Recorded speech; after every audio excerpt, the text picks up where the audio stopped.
Je me suis réveillé en sentant le goût du sang dans ma bouche, ce goût métallique et âcre qui n'appartient qu'à la fin du monde.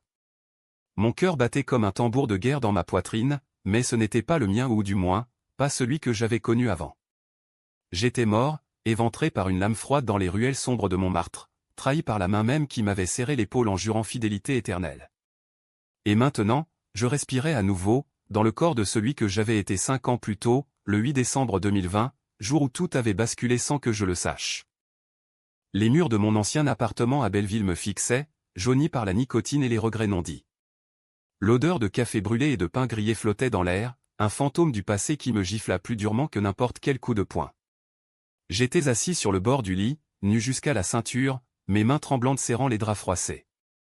Devant moi, sur la table de nuit, mon portefeuille ce maudit portefeuille en cuir noir usé, rempli de titres boursiers que j'avais amassés en silence, fruit de mes nuits blanches à trader des options sur le CAC 40. 850 000 €, des actions protégées par des clauses occultes, des secrets financiers que j'avais enterrés pour protéger ma famille. Ma famille. Mon frère, Étienne, ce serpent aux yeux doux qui avait tout vendu pour un caprice. Le choc me submergea comme une vague de scène en crue. Je revoyais la scène de ma mort, Paris sous la pluie d'automne 2025, les néons de Pigalle clignotant comme des yeux accusateurs. Étienne, mon aîné de 3 ans, m'avait attiré dans cette impasse sous prétexte d'une affaire juteuse. François, c'est notre chance, avait-il murmuré, sa voix suave comme un vin de Bordeaux trop sirupeux. Puis le couteau au pas le sien, non, il était trop lâche pour ça. Il avait engagé un truand des bas-fonds, un Algérien aux cicatrices tatouées nommé Karim, pour me faire taire. Pourquoi? Parce que j'avais découvert son mensonge. Il avait vendu mon portefeuille 5 ans plus tôt, en 2020, à un fonds d'investissement douteux lié à la mafia corse. Sans savoir ou feignant de l'ignorer ou que ces titres étaient piégés, des dérivés toxiques, des bombes à retardement qui, une fois activées, effondreraient son empire illicite. J'avais racheté en secret, pour le sauver de lui-même. Et il m'avait tué pour ça. Je me levai d'un bond, le sol froid du parquet craquant sous mes pieds nus. Le miroir de la salle de bain me renvoya un visage que je connaissais trop bien, les joues creusées, les yeux verts hérités de notre mère, cette lueur de naïveté que je devais éteindre sur le champ. J'étais François Duval, 30 ans, analyste financier chez BNP Paribas, un homme ordinaire piégé dans un cauchemar extraordinaire. 30 ans? Non, 25. Le temps avait reculé, me ramenant à l'aube de la trahison. Mon téléphone vibra sur la commode, un message d'Étienne, frangin, passe ce soir pour l'apéro. J'ai une surprise. La surprise. Celle qui avait scellé mon destin. Je m'habillai à la hâte, enfilant un jean usé et une chemise bleu marine, les mêmes que ce matin fatidique. Dehors, Paris s'éveillait sous un ciel gris de décembre, les klaxons des taxis et les odeurs de croissants chauds montant des boulangeries. Je marchais vers le métro, le cœur serré par une rage qui bouillonnait comme du mercure. Comment avait-il pu? Étienne, mon frère, celui avec qui j'avais partagé des Noëls orphelins après la mort de nos parents dans un accident de voiture en 2015. Lui, l'artiste raté qui vivait de mes largesses, qui peignait des toiles abstraites dans un atelier de Montparnasse pendant que je trimais pour le nourrir. J'avais tout sacrifié pour lui, mes études à l'ESSEC, mes promotions refusées pour lui prêter de l'argent.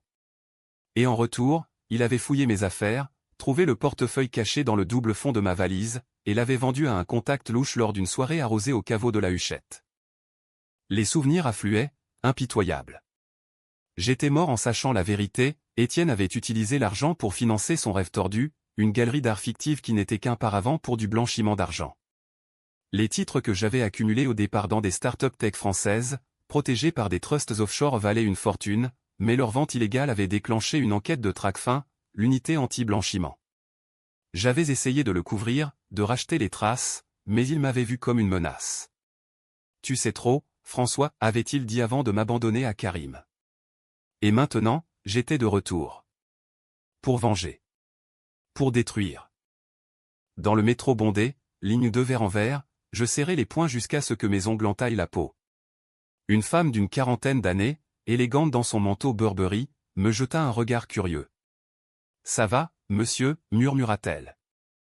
Je hochai la tête, mais intérieurement, je hurlais. Les décisions que j'allais prendre seraient controversées, impitoyables. Pas de pitié pour les traîtres. J'imaginais déjà le plan, infiltrer sa vie à nouveau, semer le doute, révéler ses secrets un par un. Mais d'abord, je devais jouer le rôle. L'innocent. Le frère aimant. Arrivé à Montmartre, je gravis les escaliers du Sacré-Cœur, l'air froid piquant mes poumons. Étienne habitait un petit appartement au-dessus de son atelier, un antre de toiles inachevées et de bouteilles de vin vides. Je frappai à la porte, le cœur cognant. Elle s'ouvrit sur son sourire carnassier, ses cheveux châtains en bataille, son pull taché de peinture. « François. Entre, mon vieux. J'ai du Beaujolais frais. » Il m'étreignit, et je sentis son parfum, celui de la trahison, boisé et faux. Nous nous assîmes autour d'une table bancale, des verres tintants comme des mensonges. Il parla de ses projets, une expo à la FIAC, des investisseurs sérieux qu'il avait rencontrés. Je hochai la tête, riant au bon moment, mais mes yeux scrutaient chaque détail. Le tiroir de son bureau, légèrement entrouvert là où il rangeait ses papiers. Et sur son téléphone, qui vibrait discrètement, un nom, Karim. Déjà ? Non, c'était 2020. Karim n'était pas encore dans l'équation. Mais bientôt. Écoute, frangin, dit-il en se penchant, ses yeux brillants d'une avidité que je connaissais trop bien. J'ai un plan pour nous. Une affaire en or.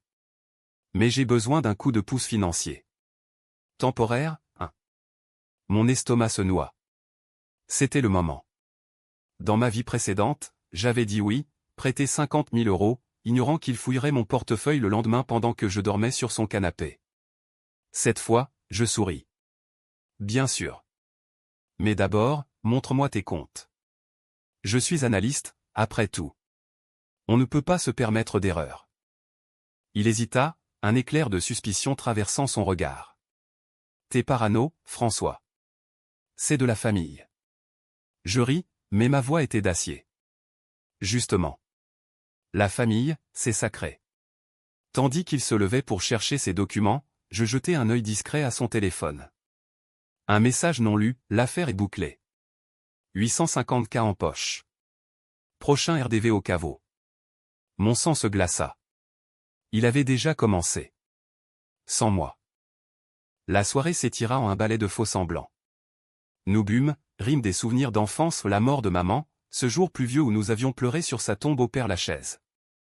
Mais sous la surface, la rage montait. Je le voyais tel qu'il était, un manipulateur, un parasite qui suçait la moelle de la vie des autres. Et moi, j'avais été sa proie.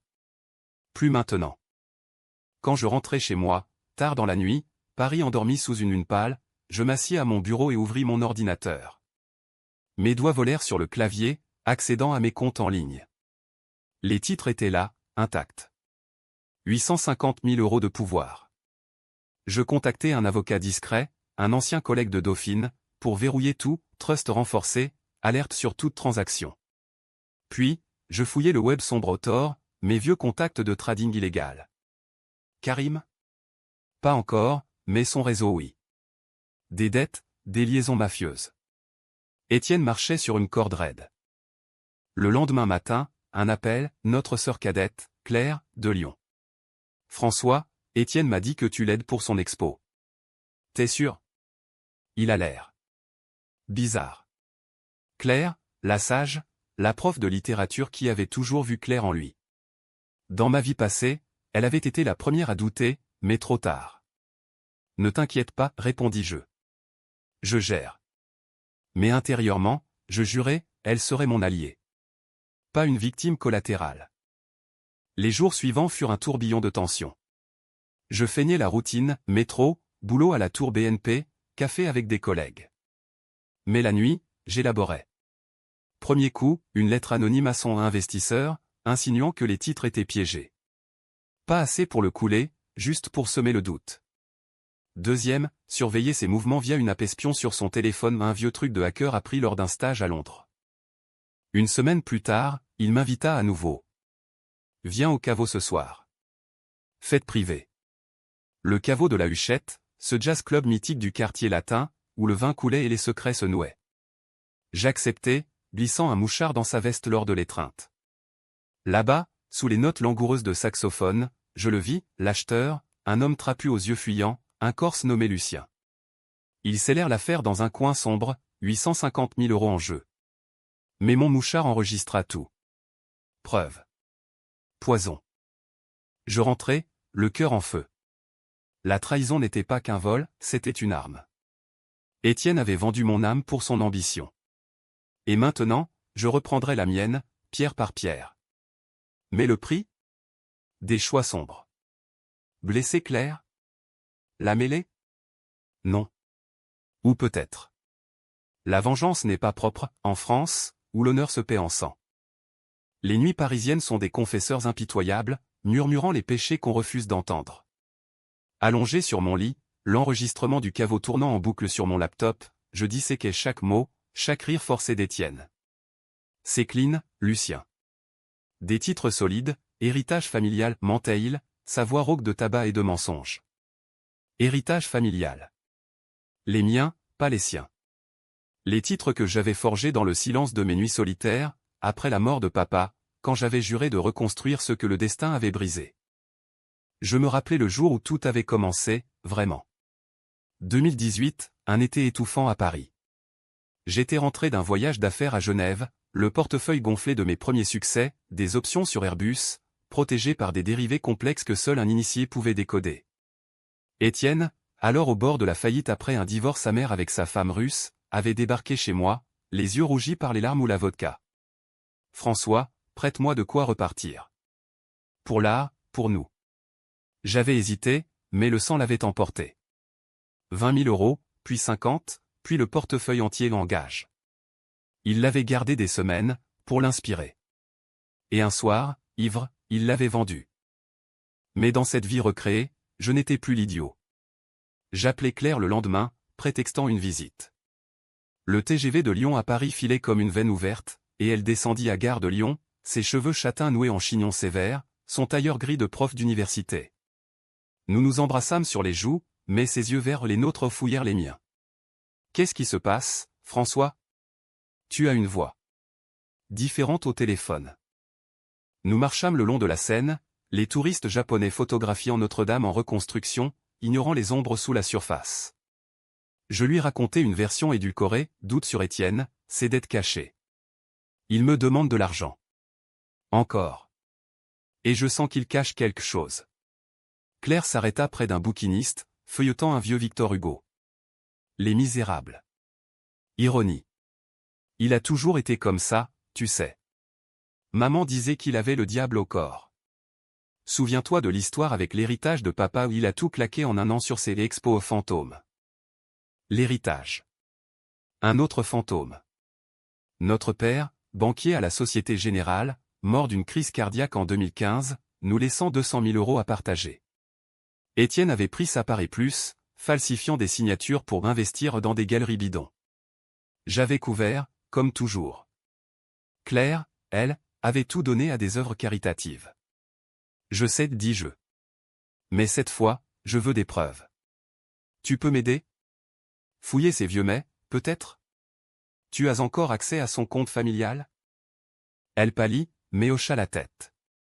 Pour toi, oui. Mais François, fais attention. La famille Duval n'a pas besoin d'un autre scandale. Scandale.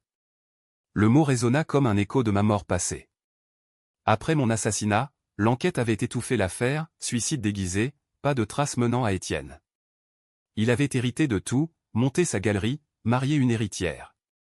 Succès apparent. Mais j'avais vu les fissures, dette à la banque, liaison avec la pègre. De retour à l'appart, Claire et moi passâmes la soirée à hacker légalement, via ses accès partagés.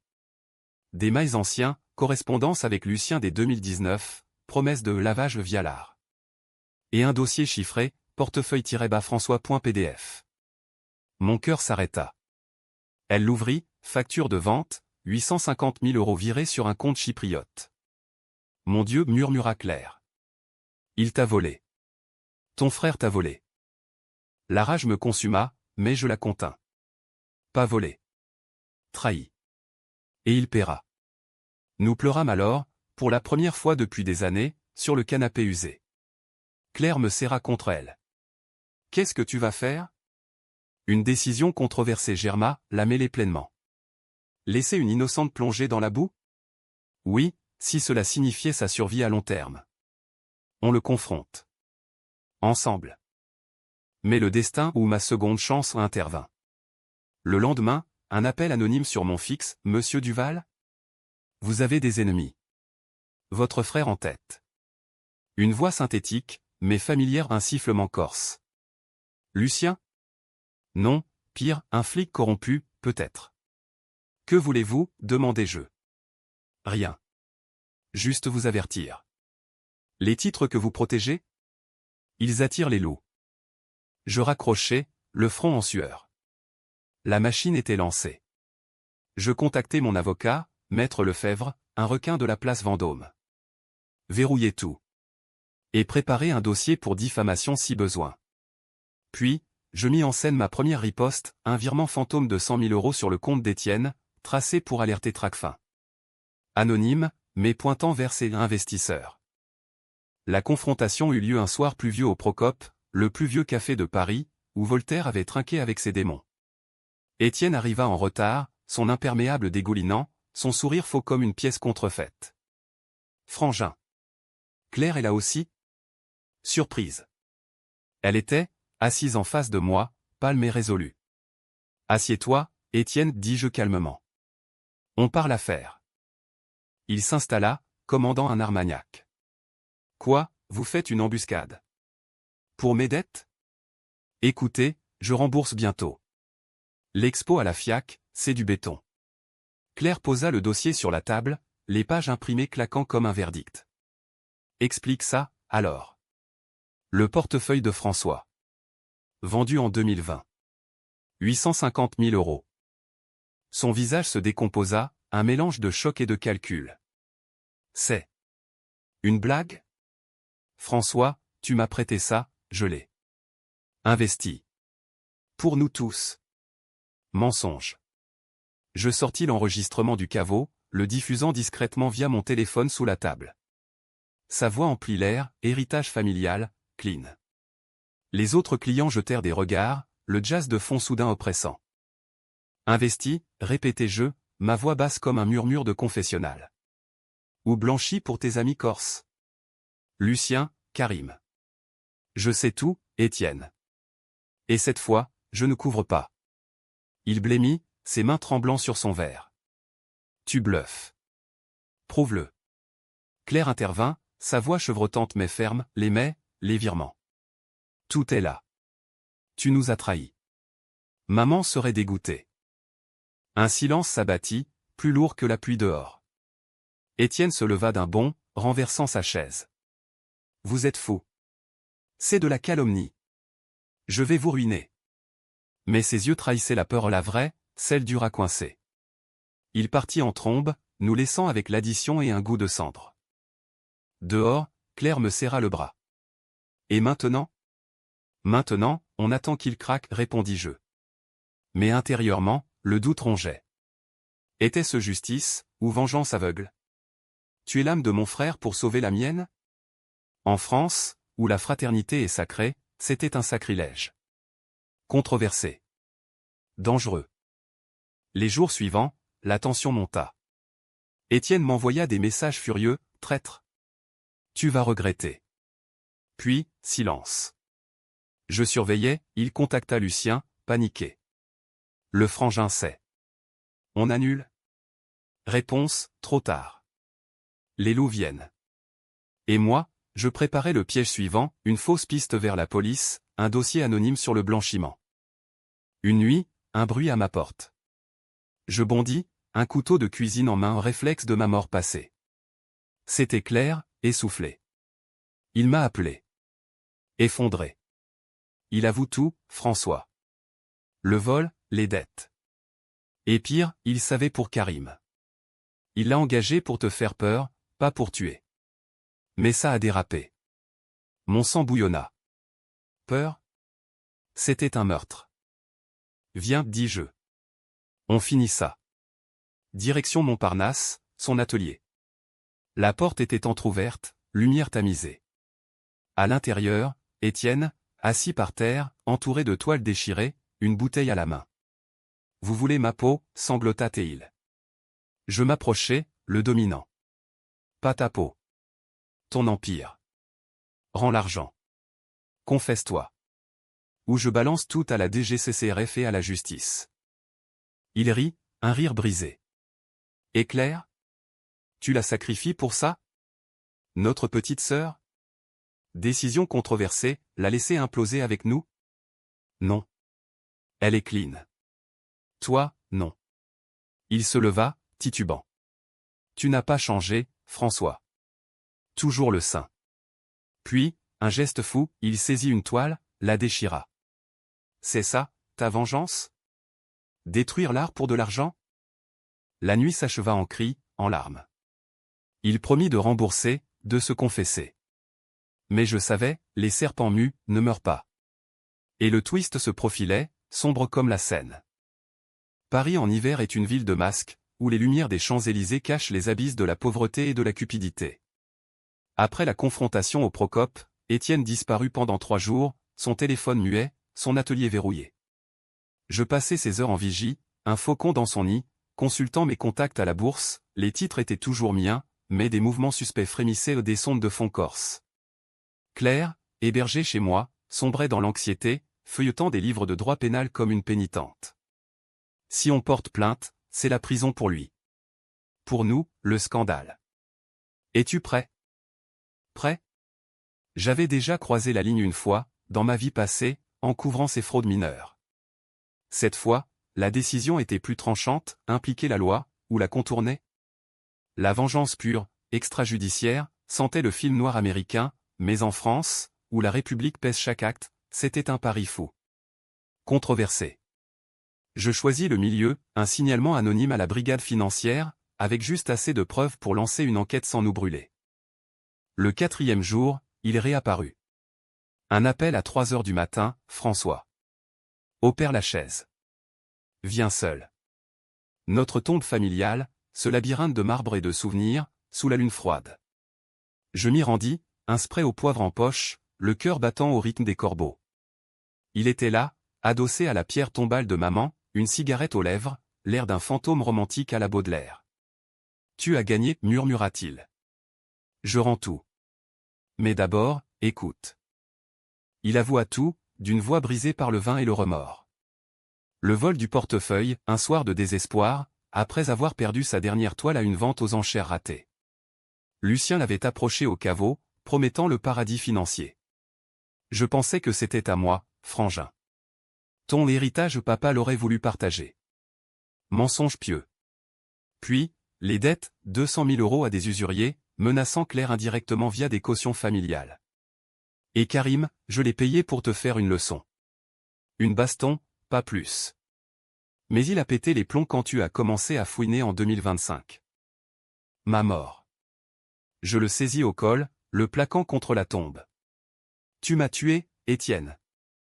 Indirectement ou pas, ton couteau m'a éventré. Il ne nia pas, ses yeux emplis de larmes. Je regrette. Chaque nuit. Laisse-moi réparer. Il sortit une clé USB, virements inversés, aveu notarié. Rédemption? Je lâchai prise, le doute me rongeant. Était-ce un piège? Sa muflerie légendaire, forgée dans les salons parisiens où il charmait les veuves riches. Nous marchâmes dans le 6 mètres, fantôme parmi les morts, et il parla de nos parents, maman, la libraire rêveuse qui lisait Rimbaud à nos chevets, papa, le banquier rigide qui nous apprenait l'épargne comme une prière. J'ai tout gâché pour ressembler à lui. Sans l'être. Pathétique. Mais vrai? De retour à l'appart, Claire nous attendait, les yeux rougis. Elle embrassa Étienne, un geste de pardon qui me noua la gorge. On est une famille, dit-elle. Moi, je serrai la clé USB, vérifiant, les fonds rapatriés, 850 000 € intacts. Victoire? Pas encore. Car le lendemain, l'enquête que j'avais déclenchée frappa, perquisition à son atelier. Des toiles cachant des liasses d'euros sales, des mets à Karim. Étienne fut emmené, menottes au poignet, hurlant mon nom comme une malédiction. Au commissariat du 5e, je jouais l'innocent. Je n'ai rien vu venir. Le flic, un moustachu bedonnant nommé Moreau, me toisa. Votre frère parle de chantage familial. Vous impliquez? Claire, à mes côtés, secoua la tête. Non. C'est son cas au seul. Mais intérieurement, je bouillonnais. Étienne, dans sa cellule, me haïssait-il? Ou remerciait-il? Les semaines suivantes furent un tourbillon judiciaire. Étienne coopéra, balançant Lucien et les Corses pour alléger sa peine. Blanchiment, escroquerie, 5 ans ferme, suspendu à un fil. Moi, je repris mon boulot, mais changé au plus froid, plus calculateur. Les collègues remarquaient, « François, tu as l'air d'un loup maintenant. » Claire rentra à Lyon, mais nous parlions quotidiennement, tissant un lien neuf, sans lui. Pourtant, la tension persistait. Des ombres, coups de fil muets, une voiture noire suivant la mienne rue de Rivoli. Karim? Les restes du réseau corse. Une nuit, intrusion, mon appart saccagé, un message gravé sur le mur, traître de frère. Je appelais Lefebvre, protection. Et armes, si possible. Illégale, mais nécessaire. Décision controversée, armer ma vengeance. Le point de rupture vint lors d'une audience préliminaire au palais de justice. Étienne, en costard gris, pâle comme un spectre, croisa mon regard. « Pourquoi, frangin » murmura-t-il avant l'audience. « Pour l'honneur » répondis-je. Mais au fond, c'était plus, pour les années volées, pour le couteau dans les tripes. Lucien fut arrêté ce jour-là, un coup de filet de la PJ. Mais Karim s'évapora, un fantôme des banlieues. Je le traquai via mes contacts dark web, un safaos à Clichy-sous-Bois. Seul? Non. Avec Claire comme appât? Folie. Je choisis seul, un soir d'orage, Glock acheté au marché noir en main à un péché mortel en République. L'entrepôt puait l'huile et la rouille. Karim était là, tatoué, armé. Le frangin de l'artiste ricana-t-il. Étienne dit que t'es mort. Combat bref, brutal, coup, sang, un tir dans l'épaule. Je l'attachai, exorcisant ma mort. Dis à tes patrons, c'est fini. Il cracha, pas pour toi. Le frère a un secret plus gros. Twist, Étienne avait un enfant caché, une fille de 5 ans avec une maîtresse corse, financée par les 850K. Je le laissais vivre, brisé. De retour, l'aube se levait sur Paris, lavant le sang. Mais le vrai poison coulait, ce secret. Étienne m'avait volé plus qu'argent une nièce? Les secrets de famille sont comme les catacombes sous Paris, vastes, sombres, et remplis d'ossements qu'on préfère oublier. Après l'affrontement avec Karim, je rentrais chez moi, l'épaule en feu, le secret de l'enfant d'Étienne claquant dans mon crâne comme un glas. Une nièce. 5 ans en 2020, donc 10 maintenant. Financé par mon vol. La rage se mua en nausée, j'avais peut-être détruit une innocente en coulant son père. Claire arriva le lendemain, traînée par l'instinct sororal. François, tu as l'air d'un mort-vivant. Parle. Assis à la terrasse du Flore, sous les platanes nus, je lâchai tout, l'intrusion, Karim, l'enfant. Ses yeux s'écarquillèrent.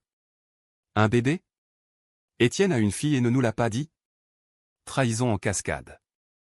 Nous décidâmes de creuser, via Lefebvre, accès au registre d'état civil corse. Vrai, Sophia Duval, née en 2015 à Ajaccio, mère une galeriste nommée Isabella Rossi. Décision controversée, la contacter? L'exposer au scandale? Ou l'ignorer, laissant le poison pourrir? Je choisis le feu, un vol pour la Corse, billet pris à Orly sous un faux nom. Claire insista pour venir. C'est ma nièce aussi. Fraternité tordue, mais solide. Bastia, sous un soleil méditerranéen tranchant comme un couteau, contrastait avec le gris parisien. L'atelier d'Isabella, une villa perchée sur les collines, surplombait la mer Tyrrhénienne. Elle nous reçut, méfiante, quarantaine élégante, cheveux noirs en cascade, accent chantant. Duval? Comme Étienne? Il n'a pas appelé depuis des mois. Nous expliquâmes, édulcoré, famille en crise, désir de connexion pour Sophia. La petite était là, courant pieds nus sur le carrelage ocre, yeux verts comme les nôtres, riant à un jouet en bois. Mon cœur se brisa. Tonton François, demanda-t-elle, innocente. Je la serrai, sentant le poids du sang partagé. Isabella raconta, Étienne l'avait rencontrée à une expo à Cannes, passion fulgurante, puis abandon après la naissance. Il envoyait de l'argent. Irrégulier. Dernièrement, rien. Les 850K, détournés pour elle. Nous passâmes 2 jours là-bas, baignade à la plage de Pinarello, dîner de figatelli et de vin AOC, Sophia nous liant comme un fil d'or. Claire, la prof, lui lisait des contes de Perrault, moi, je l'observais, voyant maman en elle. Mais la vengeance rôdait. Isabella savait pour Lucien, Étienne parlait d'affaires artistiques. J'ai fermé les yeux. Complice passive. De retour à Paris, le ciel bas nous écrasa. Étienne, en détention provisoire à la santé, réclama une visite. Je m'y rendis seul, franchissant les grilles sinistres où Hugo avait croupi. Il était amaigri, costard froissé, mais ses yeux brillaient d'un feu nouveau. Sophia, dit-il dès que la vitre nous sépara. Tu l'as vue? J'acquiesçai, froid. Elle est belle. Comme Claire enfant. Pourquoi nous l'as-tu cachée? Il baissa la tête. Peur. Peur que vous me jugiez. Père indigne, voleur. Et les Corses menaçaient, si je parlais, elle payait. Le réseau. Karim n'était que la pointe. Derrière, un parrain nommé Vito, contrôlant le blanchiment via l'art. Étienne avait plongé pour protéger Sophia, ou du moins le croyait-il. Aide-moi, frangin. Témoigne pour moi. Réduis la peine. Choix infernal, le sauver, risquant une nièce orpheline? Ou le laisser sombrer, vengeance accomplie? Preuve-la, dis-je. Balance Vito. Il hocha la tête. Fait. Les flics ont déjà son nom. La machine judiciaire accéléra. Vito arrêté à Marseille, un coup d'éclat dans le monde, réseau corse démantelé grâce à un repentir familial. Étienne coopta, peine réduite à 2 ans avec sursis. Libéré sous bracelet, il jura changement, thérapie, job honnête comme consultant en art. Mais le twist frappa comme un coup de Mistral. Une lettre d'Isabella, Sophia est malade. Leucémie. Besoin de 2 Senska pour traitement à Necker. Le vol originel, cercle vicieux. Étienne, brisé, me supplia, les titres. Vends une part. Pour elle. Ironie, ma vengeance avait sauvé le réseau, mais tué l'argent pour guérir. Je refusai d'abord, cœur de pierre. Puis, nuit d'insomnie, je cédis. Vente partielle, fonds virés. Sophia opérée, Claire et moi à son chevet, Étienne dehors, priant comme un damné. Rédemption? Peut-être. Pourtant, la tension persista. Vito, de sa cellule, envoya un émissaire, un jeune Corse à mon bureau. Le frère a vendu trop. Rembourse, ou la gamine paie. Menace. Je ripostai, dossier complet à Interpol, preuve de l'enregistrement. Cauchemar culminant, enlèvement raté de Sophia à l'aéroport d'Ajaccio. Nous la sauvâmes, police alertée. Étienne, fou de rage, confronta Vito en visioconférence judiciaire, c'est fini. Ma famille est intouchable. Coup de théâtre, Vito craqua, avouant tout, y compris le meurtre commandité en 2025. Moi, innocenté post-mortem dans l'ombre. Vengeance bouclée? Non. Car en sauvant Sophia, j'avais sauvé Étienne et moi-même. La reconstruction, en France, est un art lent, comme sculpter le marbre de Carrare, douloureux, mais éternel. Après l'enlèvement avorté de Sophia, Paris sembla respirer à nouveau, l'air chargé d'un espoir fragile, comme après la libération en 44. Étienne déménagea à Lyon chez Claire, sous surveillance, travaillant comme restaurateur de tableaux, un job humble, loin des rêves de gloire. Moi, je gardais les titres restants, 650 000 €, investis en actions vertes pour Startup Eco, un clin d'œil à la culpabilité, argent sale lavé en bien commun. Sophia guérit, un miracle de chimiothérapie et de volonté. Nous passions les week-ends à la campagne normande, dans la maison familiale de Deauville, louée pour l'occasion. Elle courait sur la plage, ramassant des coquillages, appelant Étienne papa sans rancune d'enfant. « Tonton, pourquoi on a pleuré tant ?» demandait-elle un soir, autour d'un feu de camp. Je souris, ébouriffant ses cheveux. « Parce qu'on s'aime trop, ma puce. Et l'amour fait mal parfois. » Claire, rayonnante dans son rôle de tata, cuisinait des crêpes au sarrasin, récitant des poèmes de Verlaine. Étienne, silencieux, taillait du bois pour un chevalet. Nos regards se croisaient, chargés, pardon? Pas encore. Mais trêve, oui. La trahison avait creusé un fossé, mais le sang l'avait ponté. Pourtant, le climax de ma seconde vie surgit comme un orage d'été, un appel de Moreau, le flic. Duval, on a Vito. Mais il chante, votre mort en 2025? pas un accident.